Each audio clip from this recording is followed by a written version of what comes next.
This is Samsung Galaxy F15 mobile. I started using this mobile for the past couple of days. In this video, you are going to see the full camera review of this smartphone, and also it made me confused and shocked after seeing the results. I will share more details in this video. First, let's see the camera specifications. On the back, you get 3 cameras. Out of that, the main one is a 50 megapixel with an aperture of f1.8. Second camera is a 5 megapixel with an aperture of f2.2. This is an ultra wide angle lens camera. And finally, third camera is a 2 megapixel with an aperture of f2.4, and this is a macro lens camera. You can record videos at 1080p 30 fps maximum by using the back and front facing cameras. I will share those video samples too in this video. On the front, it's a 13 megapixel camera with an aperture of f2.0. There is no autofocusing option for the front facing camera, unlike all other most of the mobiles. The camera interface of this mobile looks almost similar, unlike all other Samsung mobiles. Here are some photo samples that are taken in daytime and nighttime conditions by using the both front and back facing cameras. By using the back cameras, you can click photos starting from 0.5x and all the way up to 10x. These are the shots taken in outdoor daytime conditions. After clicking these photos, I observed that the photos taken in 1x looks great. Even the 2x photos are also looking pretty decent. But if you compare the 1x photo with 10x zoomed photo, you can see a lot of differences. This 10x photo is not at all useful. You can use the 10x option if in case you want to read big text which is very far from you. And again, these are the shots taken in daytime outdoor conditions.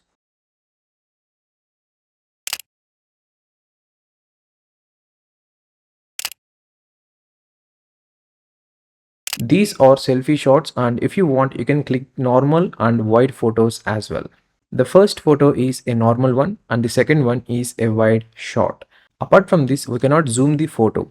With the front camera, you can click the portrait shots as well. These are the shots taken with this option. Coming to edge detection, it smoothens the edges and blurs the background. You can observe here the area of this hair and background. Overall, it's pretty decent for this price range. After clicking every single photo, this mobile takes some seconds of time to separate the subject and background so that you get a pleasing portrait shot.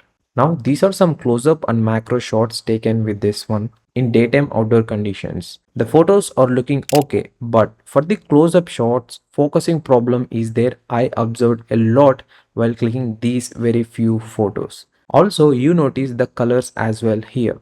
Right after clicking the photo, the saturation is boosted for every shot, but for macro shots, there is a difference you can observe. These are the shots taken in indoor conditions with artificial lighting.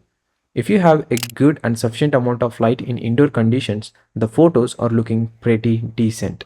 By using the back main camera, you can click 50 megapixel photos as well. Here is a photo of that. Can you guess which one is 50 megapixel and which one is 12 megapixel? I think barely you cannot see many differences apart from little bit of shadows. Did you guess it? I think most of you guys guessed right side is a 50 megapixel one, but it's not. It's wrong. The left side is a 50 megapixel and the right side is a 12 megapixel. That's why I told you you cannot see major improvements in the photo. Yes, if you zoom to 100 or 150%, you notice some quality, but it's too minimal. Just tell me who will click the photo and crop to 100 or 150% and use that. No one will do.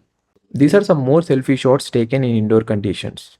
You can click the panorama shots as well with this mobile. Here is the shot taken with this. The quality of the photo you get is unmatchable for the price. I was shocked after seeing this panorama shot. Not only these, but even you can also record slow motion videos with this mobile. But there are not much options to control this slow motion, and even it didn't show which quality and frame rate you are currently recording. Now let's see some of the video samples taken in indoor conditions and outdoor conditions as well. This is the video recording in indoor conditions by using the back facing camera. Right now I'm shooting in 0.5x mode and the audio you are listening is directly from the internal microphone. And the bad thing about here is you cannot shift from 0.5x to 1x or 2x or up to 10x while shooting in 0.5x mode. If you want to zoom, you cannot zoom in this mode. So this is like a some drawback in this mobile. And one more thing you will get here is you can click the photos while recording the video, which is also there for the front facing camera as well. So this is how the 0.5x video looks like in indoor conditions with artificial lighting.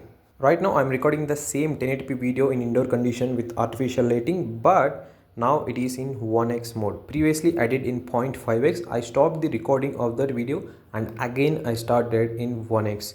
If you want, you can zoom 2x or up to 10x in this mode. There is no issue in that. So the zooming is also very fast, so you don't need to worry about it. Also you will get clicking the photos while recording the video in this mode also, but you cannot shift from front to back while recording the video. So yeah, this is how the video and audio quality from the Samsung F15 in indoor condition. This is the video quality from the front facing camera of Samsung Galaxy F15 mobile, and coming to the light source, only I'm having this major light source, and right now I'm recording the video related to Samsung S20 FE new update, and this is how the video quality looks like in indoor conditions, that too with artificial lighting. So and the audio also you're listening from the internal microphone. And coming to the camera interface, you can actually click the photos when you are recording the video simultaneously, but you cannot shift from front to back or back to front in video mode. So this is how the video quality looks like. This is the video quality in 1080p by using the back facing camera in 0.5x mode. The audio you are listening is directly from the internal microphone. Right now I'm casually walking. You can judge how the stabilization is, and you cannot zoom in 0.5x mode, which is like a bad thing. So you can see how the sharpness and everything. Right now I'm recording in 1x mode. I stopped the recording of 0.5x. You can judge how it is. If you want, you can zoom actually from 1x to 2x or all the way up to 10x. So you can judge the audio quality as well. Right now a lot of wind is there. You can judge how it is cutting off those. So this is how the video quality is. And also, by the way, if I walk, this is how the stabilization. Casually I'm walking, so this is what it looks like. And you cannot shift from front to back or back to front while recording any of the video. This is the video recording in outdoor condition by using the front facing camera.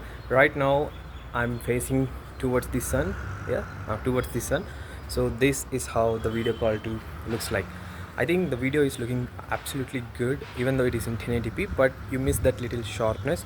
And also you can judge how the stabilization as well, because I'm walking while recording the video, and the audio you're listening is directly from the internal microphone.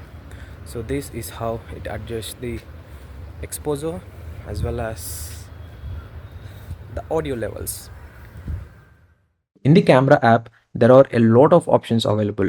You can control the aperture while clicking the portrait shot. You can add the filters while clicking the photo with the front or back facing camera. You can change the face structure, colors, and many more.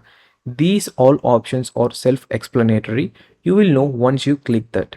In the gallery app, you can do some basic editing work as well for photos, but for videos, it's not. And also, I noticed that the features that are available for premium mobiles are not available in this one. Look at this. This is my Samsung Galaxy S20 FE mobile.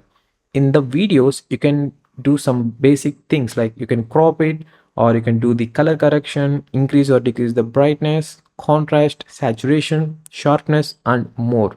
Whereas in this Samsung Galaxy F15, you can only change the rotation of the video. I mean the orientation.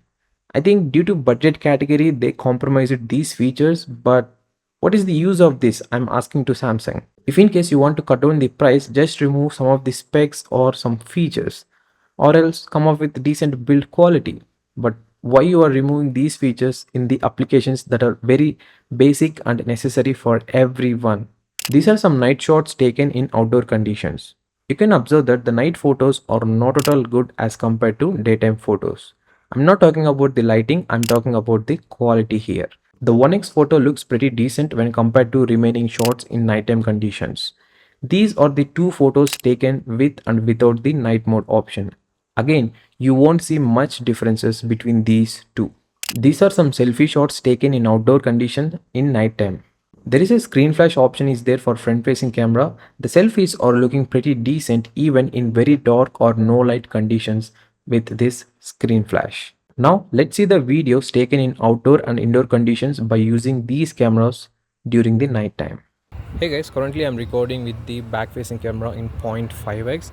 You can see how the video is. Actually, if I shift from 0.5x to 1x, you can see actually building there, and in this 0.5x the building is not at all visible. I'll show you in a bit.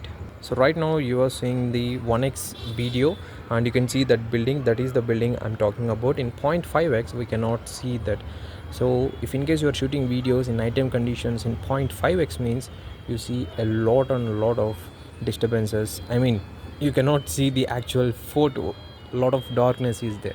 So this is 1x, this is 2x, and all the way up to 10x. So this is not at all useful, and if in case any emergency conditions, okay, but most of the time this is not at all good. Even if you want, you can record the videos with the help of flashlight. I think flashlight option is really good to record the videos in nighttime condition. So this is actually a good thing. So this is how the video quality looks like with the flashlight. This is the video recording with the front facing camera in nighttime condition, and only I'm having one tube light which is running currently in my home, and you can see how the video quality is. And also the audio you are listening is directly from the internal microphone. I actually turned on the fan in my room so you can see how the audio is picking up. I mean, you can listen how the audio is picking up. Finally, this is the camera verdict of Samsung Galaxy F15. These cameras performs good in daytime outdoor conditions thanks to the 50 megapixel camera. The photos are having a lot of details.